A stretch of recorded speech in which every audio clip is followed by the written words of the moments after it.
Nos deux prochains invités unissent leurs forces afin d'amoindrir les effets néfastes de la pauvreté. Lui est conseiller municipal de la circonscription Duvernay-Pontvio et elle, directrice générale à la Société Saint-Vincent-de-Paul, François de Laval. Nous avons le plaisir de recevoir Janine Cousteau et Stéphane Boyer. Bienvenue à Laval et compagnie. Merci. En quoi vos missions se rejoignent-elles en tant qu'élue et en tant qu'actrice communautaire, on peut dire? C'est la mission d'aider les gens démunis dans notre secteur, les plus défavorisés de notre secteur, puis les personnes âgées qui sont dans le besoin au niveau logement, pour survenir à leurs besoins là, qui n'arrivent pas à tous les mois parce que les petits montants d'argent qu'ils reçoivent, ceux qui n'ont pas reçu des pensions de compagnie, qui ont juste la pension du gouvernement, ils ne peuvent pas subvenir à leurs besoins. Ils n'arrivent pas, quoi. Non, ils n'arrivent pas. Là, la question se pose, Stéphane, en tant qu'élu, qu'est-ce que la Ville de Laval fait justement pour enrayer ces poches de pauvreté dans Laval? En fait, la Ville va intervenir de différentes façons, autant par des programmes formels que par des aides plus sporadiques, comme je vais faire avec Mme Cousteau pour s'associer pour aider son organisme. Donc, par exemple, beaucoup de personnes connaissent la taxe d'eau à Laval, qui autrefois, selon nos avocats, la Ville n'avait pas le droit de rembourser une taxe. Donc, ce qu'on a fait, on a transformé cette taxe-là en un programme de subvention au maintien à domicile. Donc, les gens vont continuer de recevoir leur chèque, mais ça va être une nouvelle visée qui va être donnée à ce programme-là. Il y a aussi, par entremise de l'Office municipal d'habitation de Laval, où est-ce qu'on a des logements sociaux. Oui. Ben, c'est une chose pouvoir subvenir aux besoins alimentaires, mais souvent, quand on est dans la pauvreté, c'est toute une tranche, toute une gamme, disons, de services aussi que la personne va avoir besoin. Donc, on va agir pour le logement avec l'Office d'habitation municipale. Et il y a des beaux projets aussi dans Pontvio, puisque Pontvio, c'est un quartier qui a besoin d'amour. Oh oui, et, beaucoup. J'ai déjà habité là, d'ailleurs. Hein? Et c'est ça. Donc, on veut lui en donner une grosse dose d'amour. Donc, entre autres, un des projets, c'est avec la RUI, donc le programme de revitalisation urbaine intégrée qu'il y a à Pontvio. On a fait un système de micro-bibliothèques. Donc, il y a plusieurs citoyens ou organismes qui ont adopté des micro-bibliothèques qui installent devant leur édifice ou leur maison. Et c'est un programme d'échange de livres. Entre autres, il y en a un à l'école Saint-Gilles où les jeunes peuvent aller chercher des livres chaque matin. Donc, c'est vraiment pour donner un accès, en fait, et un goût de la lecture aux jeunes. Et vous parlez de pauvreté. Il y a aussi la pauvreté engendre la pauvreté à la fois intellectuelle, à la fois au niveau des, je vous dirais, des rêves dans la vie. C'est à quoi comme image de la pauvreté pour vous, Janine? Disons, c'est une grosse... je trouve que c'est une grosse faiblesse là, que les gens ont. Ils veulent pas... sont trop gênés pour aller demander de l'aide. Mais nous, on est là pour répondre aux besoins, surtout au niveau de la nourriture, puis au niveau du matériel scolaire à la rentrée scolaire, puis pour les paniers de Noël. Ça, c'est nos trois grandes lignes là, pour lesquelles on travaille. Puis c'est une pauvreté qui existe énormément dans Pontvio. J'habitais à Pontvio il y a 30 ans. J'y suis retourné il y a 30 ans, enfin il n'y a pas si longtemps, et j'ai pas vu de grande différence. Comment ça fait que ça change pas, au juste? Qu'est-ce qui change pas dans Pontvio, entre autres?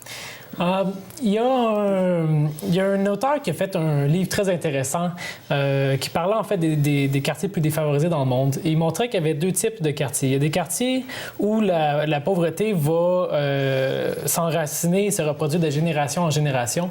Et il y a d'autres quartiers qui vont être plus défavorisés, mais qui vont être un tremplin.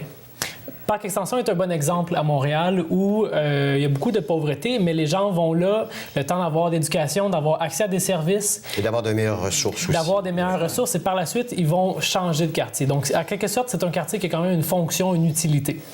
À mon sens, Pontvio est peut-être un petit peu entre les deux chemins, à mi-chemin entre ces deux modèles-là, puisqu'il y a beaucoup d'organismes communautaires qui vont faire beaucoup de travail. Donc, pour moi, Pontvio, c'est un quartier riche.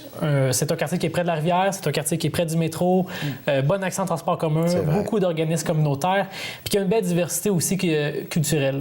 Donc, à mon sens, peut-être que monétairement, c'est pas le quartier le plus favorisé de Laval, mais de par sa diversité puis de par ce qu'on peut y retrouver, c'est un quartier qui, en son sens, est riche. Oui. La pauvreté frappe une fois par année à notre porte, c'est souvent la guignolée. C'est ça. Dans votre cas, ça va être le 23 novembre prochain. Oui. Vous vous attendez à quoi?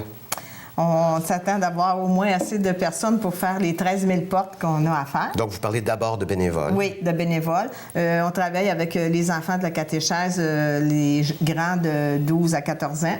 Puis, on fait un appel aux paroissiens aussi pour venir nous aider, avoir une voiture, puis on peut envoyer 2 jeunes avec eux autres pour faire des routes qu'on appelle, là.